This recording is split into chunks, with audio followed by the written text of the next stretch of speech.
It's Wednesday, April 24th.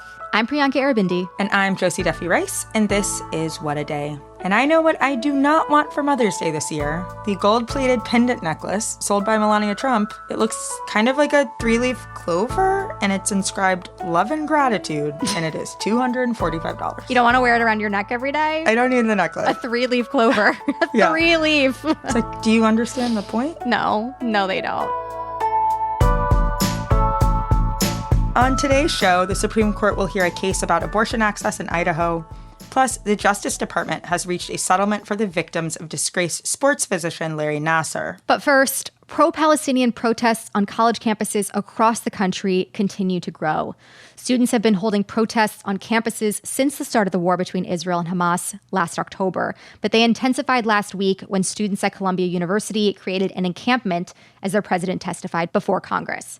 In the days since, students at over a dozen schools across the country, like NYU, Yale, and Berkeley, have created encampments of their own. These students are not only calling for an end to the war, but for their universities to cut financial ties with Israel and other entities that profit from this conflict. And in the past few days, we've seen hundreds of these students arrested for their participation, and members of the public have become involved in the university protests.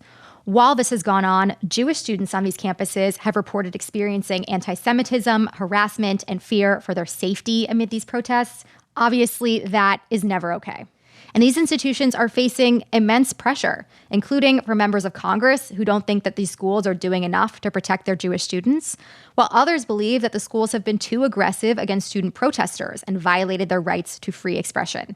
It's been an incredibly contentious moment. Right. And it mirrors some of the complications that we're feeling outside of universities as well. Definitely. It's an incredibly charged time.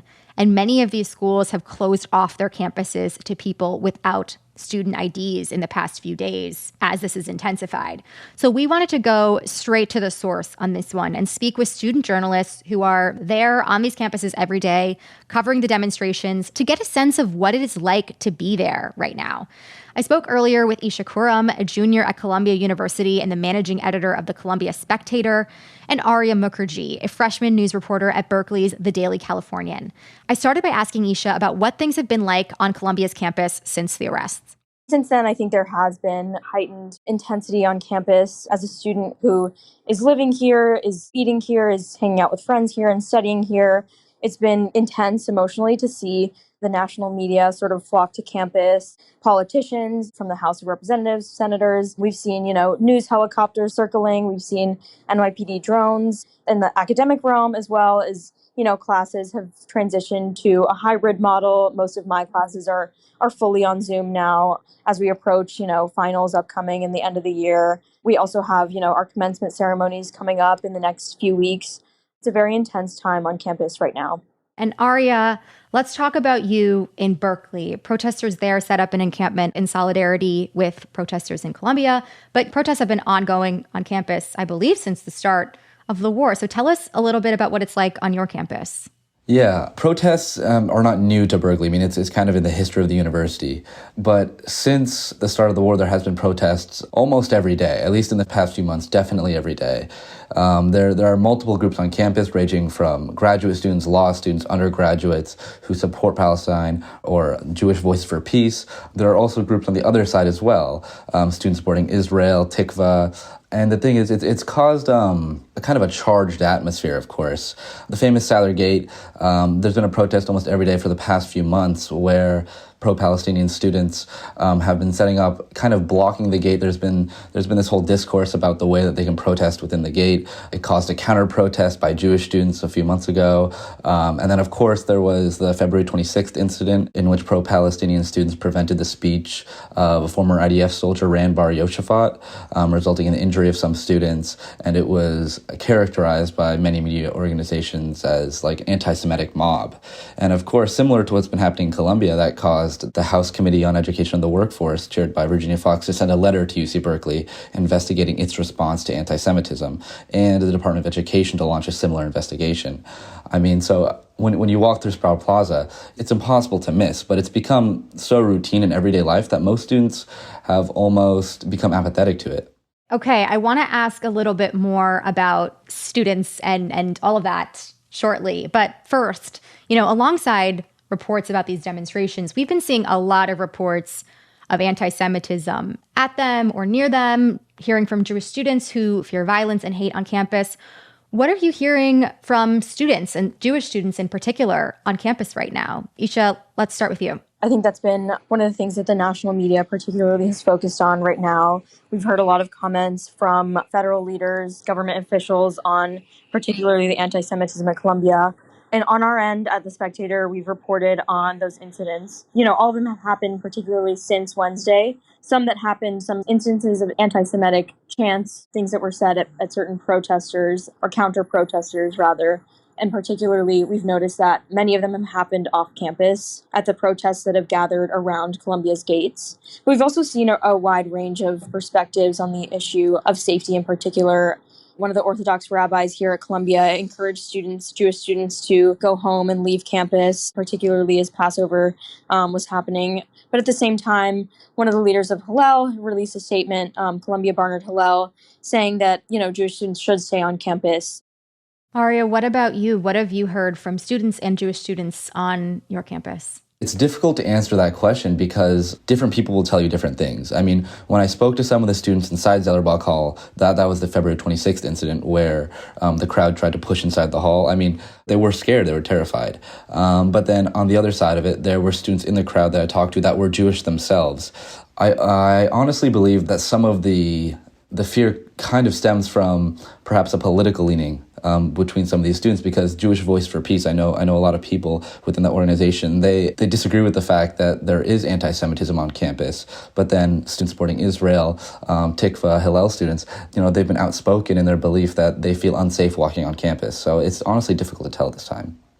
Esha, you brought up the national media, and I want to talk about that conversation because, it must be incredibly interesting as students of these universities at this time to be so closely watched. But what do you think national media is getting right and getting wrong about what's going on your campus? Yeah, well, I think one of the central issues is, the access that Columbia isn't giving to press. Our campus is closed off to anyone without a Columbia ID, and that includes, for a large part, the press. And I think one of the things that's, a distinction that's hard to make is between the activity that's going on around campus and within campus, right? And so there are different actors who are coming around campus and non-affiliates who are gathering in support of the students who are arrested, but those protesters are distinct from what's happening inside of campus. But since Thursday, we haven't seen any arrests inside of campus, right? And so one of our jobs as student reporters is to really provide as much context as we can. When national media outlets are reporting, they're, interviewing a couple students maybe who we've really been on the ground, this whole time. And even before October 7th, we've interviewed hundreds of students, really. We're able to get that, diverse array of perspectives that really no one else can get, right? And so I think when you inherently try to simplify a storyline into a complex community and the stories of a complex community into one story, into, a news segment on national media, it's hard to capture all the distinctions and all the different voices in sort of singular narratives, I think. Sure. Aarya, I also want to ask you about your thoughts on national media coverage of what's gone on at Berkeley, and if you feel like they're getting the story or it's bits and pieces here and there. I think with Berkeley especially, it's difficult to get the full story just because of the size of our student body. We have 45,000 students, and they all, I guess, have different attachments to what's happening nationally and internationally. The Ran Bar Yoshafat incident, kind of the catalyst for the House investigation, that was largely covered as an anti-Semitic mob. That's how it was defined by Congresswoman Virginia Foxx in the letter she sent to UC Berkeley to start this investigation. However, I do feel as though the national media has been doing a good job of at least amplifying the voices of students in a way that really hasn't been happening recently. We've seen students testify in front of Congress and share their stories, and they've been able to talk about how they feel on campus, and I think that's also an important perspective. Yeah, I want to ask you both about the administrations on your campuses and their response to these protests so far. Aarya, let's start with you. What has the response been from Berkeley's administrators? Yeah, there's also an important thing to mention here is that the chancellor of UC Berkeley is about to change. It used to be Carol Christ, and now it's going to be Rich Leones. So there actually is a transition of leadership happening currently at UC Berkeley. However, there has been calls from both sides against this current administration, Christ's administration, to do more for them, whether it be Jewish students who want the administration to step up and support them, or whether it be the pro-Palestinian students, those part of the UC Divestment Coalition that have set up the encampment on Sproul Hall steps. Their primary demand is that UC Berkeley administration acknowledge what's going on in Gaza and reprimand it. Both sides feel as though administration is not doing enough. But from when I've talked to the administrators and the new chancellor that's coming in, he said his primary goal is to make sure that UC Berkeley is a place where administration does not have a political stance and allows free speech to be seen by all groups and parties. Esha, I know a lot's been going on at Columbia. There are calls now for the school's president to resign. Tell us more about the administration's response so far and getting NYPD involved and, what has come since. Similar to Berkeley, honestly, Columbia is no stranger to protests and activism on campus. What's been, I think, jarring has been to see the administration's response, particularly at this time. Minouche Shafiq's decision to allow and authorize the NYPD to come onto campus on Thursday was one that many did not think she would take. So I think her administration's role going forward is to rebuild the trust on many, many sides. Students no longer feel like her administration is really listening to them, whether it's that they feel unsafe walking around campus or whether it's her decision to bring the NYPD onto campus. I will also say that there are several groups on campus who are committed to continuing to work with her, even though they disagree with the decisions that her administration has made. We're seeing many calls from politicians to get her to resign and step down from her position, but from within the community, we're also hearing voices from faculty, from even students who are saying, we understand that her administration has harmed us, but we want to move forward. We want to work with her. I think, again, there are many sides to this discussion and many nuances. Definitely. And Aarya, do you have any sense of if these tensions will calm down anytime soon? Do you know what that would take? Both the students and the administration seem as though they don't want to move. I mean, on Monday when I was talking to the spokespeople from the group that is organizing the encampment at the base of Sproul Hall, they said that they would not move unless their demands are met. Even if they're suspended, arrested, or expelled, they still will not move until those demands are met. I mean, and their demands are many, but primarily it's the UC divestment from groups that support the war in Gaza is essentially what it is. But then again, I spoke to the administration, and they said they have no plans to divest. So, I mean, they're kind of at a standstill here. I mean, of course, there's only 3 weeks left, roughly, in our semester here at UC Berkeley before students kind of go home for the summer. But I think on a national level, I don't see this kind of climate ending as long as these congressional inquiries continue. You can say that that was kind of the spark plug for what happened in Columbia, the president of Columbia's testimony to the House. And I mean, there's a similar situation that happened at Harvard, where after the testimony given by President Gay, she resigned. Same thing at Penn. That trend is expanding into UC Berkeley especially. I would not be surprised if either Christ, Leones, or UC President Drake ends up in Washington at some point during the summer or in the next coming weeks. That was my conversation with Esha Karam of the Columbia Spectator and Aarya Mukherjee of Berkeley's The Daily Californian. We'll continue to follow this story, but that is the latest for now. We'll get to some headlines in just a moment, but if you like our show, please make sure to subscribe and share with your friends. We will be back after some ads.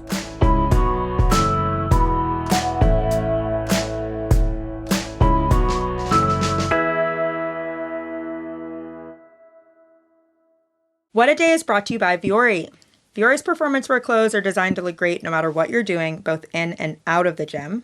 And they might be the most comfortable pants I've ever worn in my life. Buttery soft, yes. So soft. Yes. I have on one of their cropped sweaters, and it's a staple now. I don't think I'll be taking it off until next week. But don't judge me. I won't judge you. And don't judge me for not working out, but wearing comfortable workout clothes. That is, I feel like, required. That's part of the beauty of Vuori. On the couch, in the gym, it still works. I look like I work out and like I dress cute when I work out. But in fact, I don't do either. And this is just me dressing normally and comfortably. That's the flex, though, because Vuori is an investment in your happiness. So for our listeners, they are offering 20% off your first purchase. Get yourself some of the most comfortable and versatile clothing on the planet at vuori.com/WAD. That's VUORI.com/WAD. Not only will you receive 20% off your first purchase, but enjoy free shipping on any U.S. orders over $75 and free returns. Go to vuori.com/WAD and discover the versatility of Vuori clothing. On We Can Do Hard Things, best-selling author of Untamed, Glennon Doyle, along with her wife and sister, talk honestly about the hard things in life like sex, anxiety, and parenting with each other and with guests like former First Lady Michelle Obama, Tracee Ellis Ross, and Brandi Carlile. If you don't already love Glennon, Abby, and Amanda, you certainly will. You can hear them every Tuesday and Thursday for We Can Do Hard Things, one of Apple and Spotify's top shared podcasts of 2023. Follow and listen to We Can Do Hard Things, an Odyssey podcast available now on the free Odyssey app and everywhere you get your podcasts. What a Day is brought to you by Fast Growing Trees. Fast Growing Trees is the biggest online nursery in the U.S., with more than 10,000 different kinds of plants and over 2 million happy customers. They have everything you could possibly want, like fruit trees, palm trees, evergreens, houseplants, and so much more. Plus, Fast Growing Trees makes it easy to order online, and your plants are shipped directly to your door in 1 to 2 days. And along with their 30-day Alive and Thrive guarantee, they offer free plant consultation forever. We love Fast Growing Trees here. I keep telling you that the mini plants that I've gotten from these folks are yet hanging on. And that's not because I have a green thumb, okay? This spring, Fast Growing Trees, they have the best deals online, up to half off on select plants and other deals. And listeners to our show get an additional 15% off their first purchase when using the code WAD at checkout. That's an additional 15% off at fastgrowingtrees.com using the code WAD at checkout. Fastgrowingtrees.com, code WAD. Offer is valid for a limited time. Terms and conditions may apply.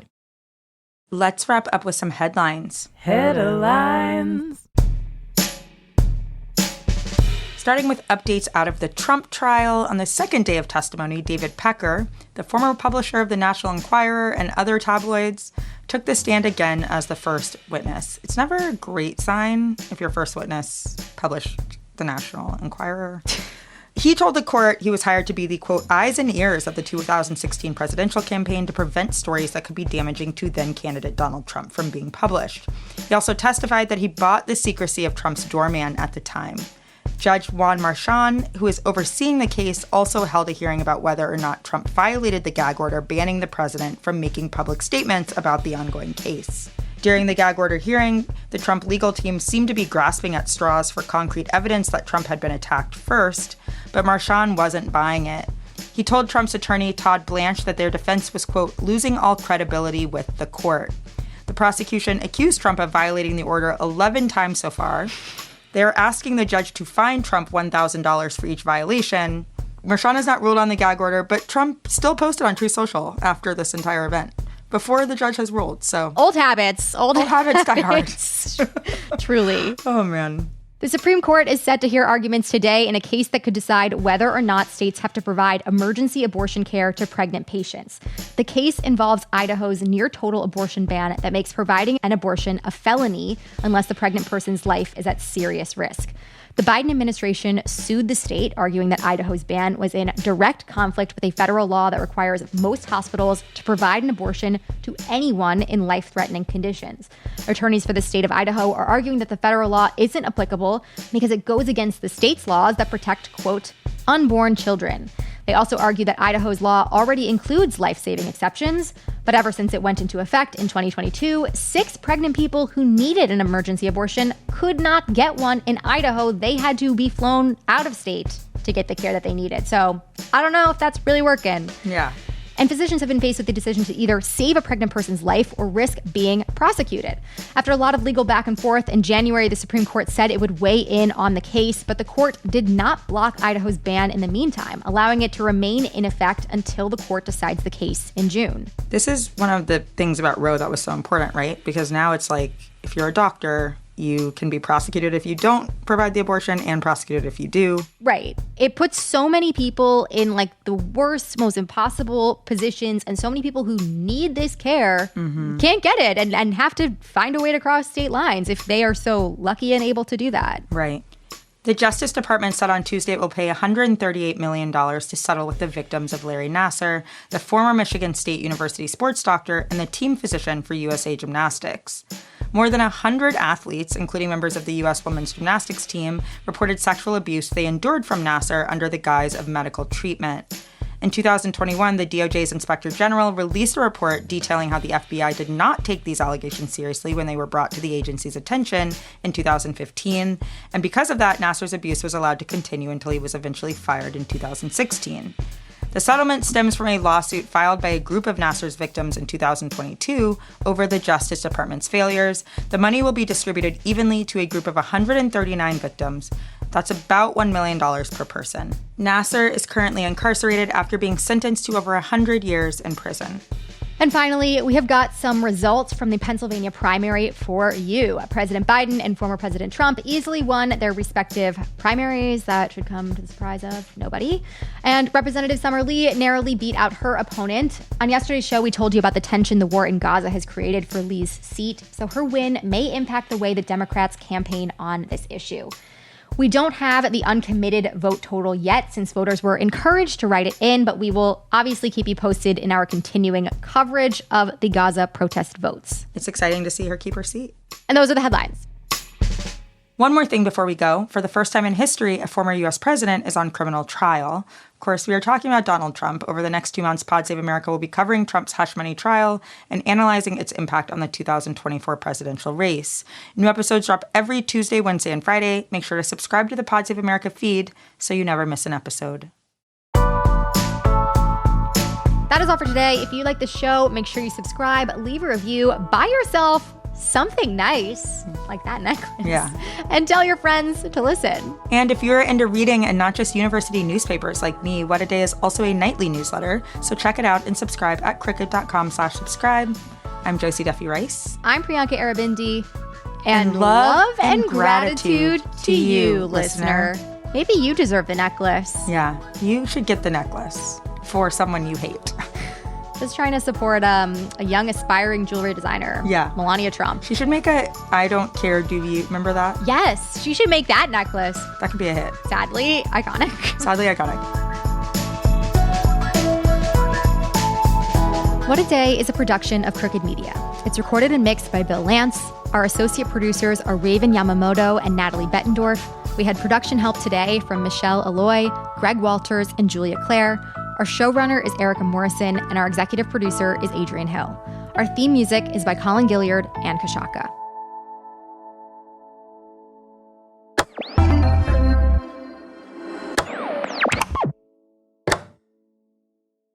You can live out your MasterChef dreams when you find a professional on Angie to tackle your dream kitchen remodel.